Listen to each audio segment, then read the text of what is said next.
Tuesday night is 22 after 10. My special guest on the power seat. Let me welcome Sipho Mnyakeni. He's a results-driven entrepreneur with a strong background in marketing, procurement, and business finance.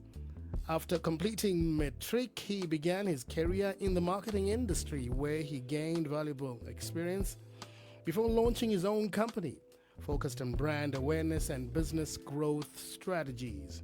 Sipho later expanded into procurement, successfully supplying products and services to major institutions, including the City of Tshwane, Metropolitan Municipality, and Department of Correctional Services, amongst others. Building on this experience, he founded a business-to-business lending company specializing in short-term funding solutions for tender-based businesses, helping companies maintain cash flow and executive projects efficiently.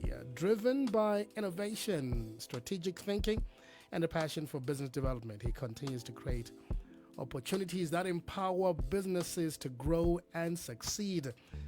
Sipho, good evening and welcome to African Diaries. Hi, sir, how are you? Not bad. You're doing a lot of business. We want to congratulate you and we wish you only the best. You know, it's 50 years after June 16. You know, it was a very important and historical event in South Africa, and it was all about empowering the youth. Why do you believe that the legacy of June 16, 1976 is still relevant to young South Africans in business today? The struggle has changed, but the Mm, responsibility of young people hasn't. The yes. young people of 1976 taught us that education is about much more than passing exams. It's about dignity, opportunity, and having a voice. Their courage changed South Africa's history. 50 years ago, the challenges are different, but the lessons is still the same. Young Mm-hmm. people remain to be the greatest source of innovation, energy, and hope. Youth Day isn't only about remembering the past, it's about asking whether we are creating enough opportunity for today's generation to shape the future. Yeah, yeah. And I know that in some of your articles you say the next chapter of South Africa's story is going to be written by the youth, and you're so right. What gives you confidence in today's generation? You think they understand what they need to do for the betterment of South Africa tomorrow? Yes, young people are already leading. I see the reason for optimism every day across South Africa's young entrepreneurs as they are starting businesses. Students are embracing new technologies. Creators are reaching global audiences, and young professionals are solving problems in their communities. They are already shaping the future. What they need isn't doubt. They need quality education, mentorship, and opportunities to grow. Yeah, that's true. Mentorship is very, very important. And I don't think young people are getting enough of mentorship. One of the things I wanted to discuss with you is, 10 years ago, we didn't know about YouTubers. We had no idea that people could actually be called bloggers. Now, with artificial intelligence, automation, and rapid technological changes, do you think that the youth of South Africa are ready for the future 10 years from today? Yes, the world is changing too quickly for education to focus only on memorizing information. I agree. Knowledge is available at our fingertips.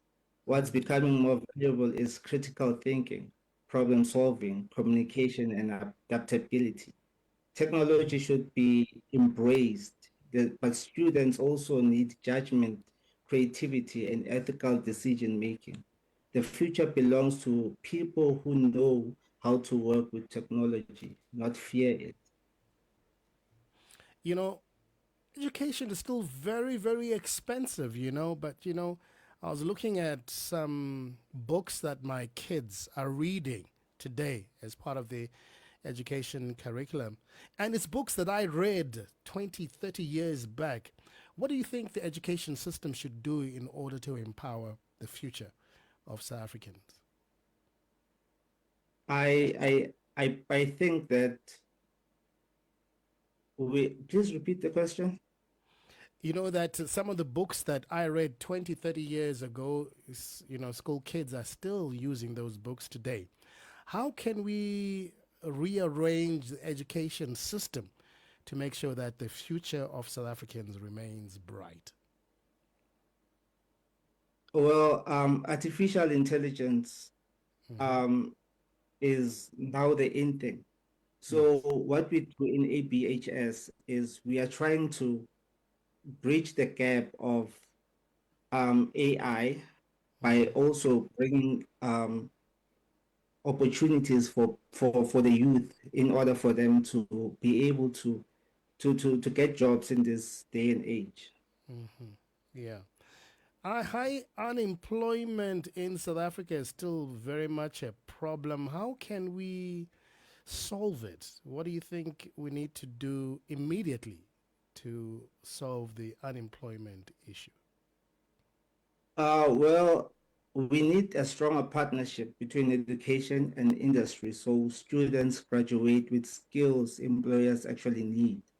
We also need internships, mentorship, entrepreneurship, and lifelong learning. At ABHS, we are putting that into practice by partnering with businesses across different industries to provide students with workplace exposure and placement opportunities. Practical experience gives graduates the confidence to more successfully be employed. Hmm. How many students are you working with at the moment? So at the moment, we are currently being vetted by CETA. So once that's done, we are looking at 300 students. Oh, that's very good. Very good. So many young people feel that opportunities are limited and that success often depends on where you born and who you know. Is that true? Don't let your circumstances define you. I understand why many young people feel discouraged. The economy is difficult, and opportunities don't always seem equally available. But history shows us that periods of change often create new opportunities. Keep investing in yourself, keep learning, develop skills that can travel with you, and don't underestimate the power of resilience. Where you begin doesn't determine where you will finish. Yeah. Say, don't worry about how you start. Always worry about how you finish, right? Yes. South Africa has it's often been described as a country of many challenges. Yet you suggest that these very challenges make us more resilient and creative. What do you actually mean? Our challenges have made us stronger. South Africans have become resilient because we've had to adapt. We've learned to be innovative, resourceful, and determined. Our diversity has also taught us how to work with people from different backgrounds. In today's global economy, those qualities aren't weaknesses, they're real competitive advantages. Yeah, yeah. So at ABHS, you're focusing on combining business education with humanities. Why is that combination so important in developing the next generation of leaders for South Africa? So business plus humanities creates better leaders. Business teaches people how organizations create value, while the humanities teach us about ethics, communication, leadership, and understanding people. The leaders of the future need both. At 8BHS, we believe commercial success and social responsibility go hand in hand. Yeah. Okay. And you mentioned earlier on that entrepreneurship is often presented as the solution to youth unemployment. Do you believe entrepreneurship alone is enough? Entrepreneurship helps, but it's not enough. Okay. Entrepreneurship is an important part of the solution, but it can't solve youth unemployment on its own. We also need businesses that create jobs, supportive government policies, investing in education and strong partnerships between public and private sectors. Innovation should be encouraged everywhere, not only in startups. Okay. Looking beyond South Africa, Sipho, what lessons can other African countries learn from the South African situation? South Africa's history shows that investing in education, empowering young people, embracing diversity creates long-term national growth. Africa has one of the youngest population in the world.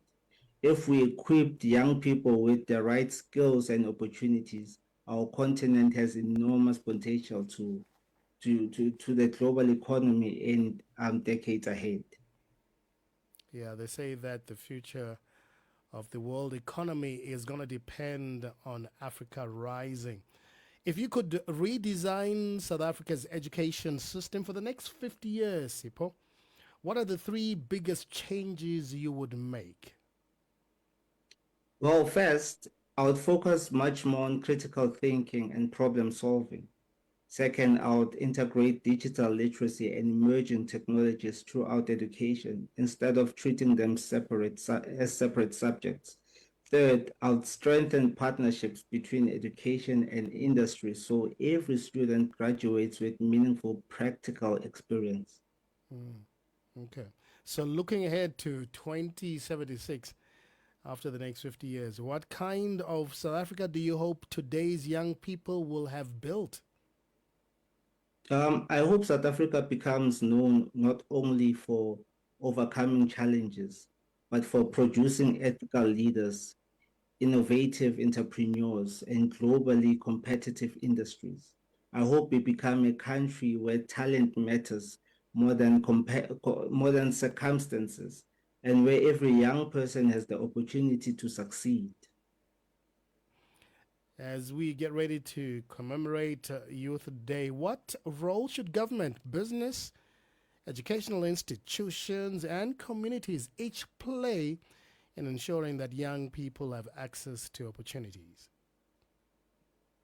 So please repeat that. What role should government, business, and educational institutions, as well as communities, play to ensure that young people in South Africa are provided with access to opportunities? Well, government must create policies that support education and economic growth. Businesses should invest in internships, mentorship, employment opportunities. Educational institutions need to stay aligned with changing industry needs. Communities and families should encourage curiosity, resilience, and lifelong learning. Mhm. Empowering young people is a shared responsibility. Yeah. Sipa, you're doing a lot of great work, and I know that a lot of young people in South Africa will be empowered through your institution. Finally, if a young listener is listening to us right now across Africa, what could one takeaway be from the conversation that we had tonight? My message is simple. Never underestimate the value of your ideas or your ability to create change. The young people of 1976 changed history because they believed their voice mattered. Today's generation has even greater opportunities through education, technology, and global connectivity. Keep learning, stay curious, lead with integrity, and remember that the future isn't something that simply happens, it's something built.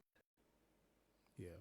Hey, Sipo, thank you so much for joining us tonight on African Diaries, and I only wish you the best. If a young person wants to access you, your office, and information, how do they get in touch with you? We have a website. Our website is www.abhs.co.za. If they would like to come to the institution, is at 210 Detroit Street in Pretoria. That's our very special guest tonight on the Power Set. Thank you to Sipor and young people. The future belongs to you.